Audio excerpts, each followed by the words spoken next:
ایک دفعہ ایک یہودی حضرت امام علی علیہ السلام کے پاس آیا اور کہنے لگا، میں نے سنا ہے کہ آپ مسلمان جب عبادت کرتے ہو تو آپ کو برے برے خیالات آتے ہیں، جب کہ ہم عبادت کرتے ہیں تو ہمیں برے خیالات نہیں آتے۔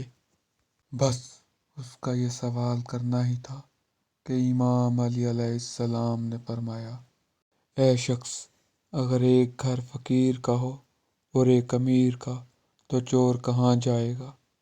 تو وہ شخص کہنے لگا کہ چور امیر کے گھر جائے گا۔